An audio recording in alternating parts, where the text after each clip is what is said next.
আসসালামু আলাইকুম। আজমল স্যারের বইয়ের জেনেটিক্স চ্যাপ্টারে ব্লাড গ্রুপের একটা ছক আছে, যে ব্লাড গ্রুপের ছকটা ডিফাইন করে কে কাকে ব্লাড দিতে পারবে, কে কাকে ব্লাড দিতে পারবে না।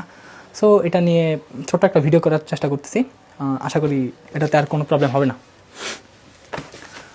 সো এখানে হচ্ছে যে আমরা দুইটা কনসেপ্ট মনে রাখবো। একটা হলো দাতা বা গ্রহিতা। দাতা উপরে কেন? দাতা আমরা একটু প্রাইম মানুষ, যেহেতু সে ব্লাড দান করতেছে, ডোনেট করতেছে, এটা একটা ভালো কাজ। সো দাতাকে আমরা উপরে রাখবো আর গ্রহিতাকে নিচে রাখবো। সেকেন্ডলি হচ্ছে আমরা এখানে অ্যান্টিজেনের হিসাবটা রাখবো। আচ্ছা, তো এটা বলার আগে আমরা শুরু করার আগে ছোটো একটা বেসিক জেনে নিই। এ ব্লাড গ্রুপ যাদের, এ ব্লাড গ্রুপের ক্ষেত্রে আমাদের অ্যান্টিজেন থাকে এ, বি এর কেসে অ্যান্টিজেন বি, এ বিতে হচ্ছে অ্যান্টিজেন দুইটা, এ বি, আর ও এর কেসে অ্যান্টিজেন কোনো অ্যান্টিজেন থাকে না।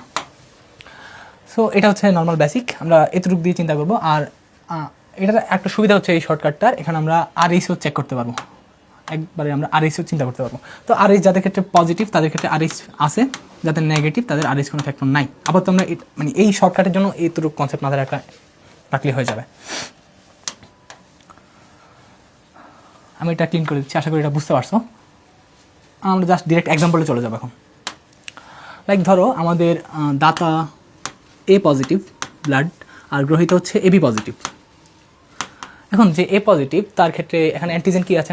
অ্যান্টিজেন আছে আমাদের এ এর জন্য এ অ্যান্টিজেন, আর যেহেতু পজিটিভ তো আর এইচ আছে। আচ্ছা, আর এ বি এর কেসে কী আছে? এ বি এর কেসে এ অ্যান্টিজেন আছে, বি আছে, আর হচ্ছে আর এইচ অ্যান্টিজেন আছে। আচ্ছা, এইখানে ব্লাড দিতে পারবে, এটা শর্ত হচ্ছে,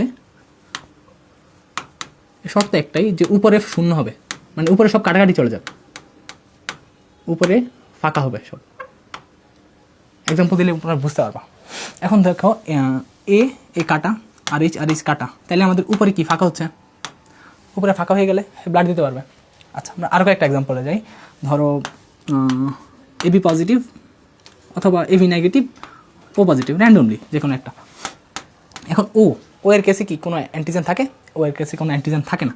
সো এখানে দিব না, জাস্ট এখানে পজিটিভ আছে, এই কারণে হচ্ছে আমরা আর এইচ অ্যান্টিজেনটা রাখলাম। আর উপরে কি? উপরে আছে AB, A B, R negative যেহেতু আর এইচ নাই। সো এখন দেখো আমাদেরকে এ আর বি অ্যান্টিজেনকে কাটার জন্য কিছুই দেওয়া যাচ্ছে না। সো এখানে আমরা বলতে পারি এখানে সে ব্লাড দিতে পারবে না। এটা হিসাব করলে আমরা দুইটা জিনিস বের করতে পারবো, যে এবি নেগেটিভ বা ও নেগেটিভ এরা কেন সার্বজনীন দাতা গ্রহিতা, ওইটা আমরা বের করতে পারবো। দেখো ধরো এবি নেগেটিভ আর নিচে যে কোনো একটা ব্লাড গ্রুপ, ধরো বি পজিটিভ। আমি উল্টা লিখছি, একটু দাঁড়াও। আমরা সার্বজনীন দাতারটা হিসাব করি আগে। সার্বজনীন দাতা যদি আমরা আরএইচ ফ্যাক্টর হিসাব করি, আরএইচ ফ্যাক্টর হিসাব করলে সার্বজনীন দাতা আসে আমাদের ও নেগেটিভ।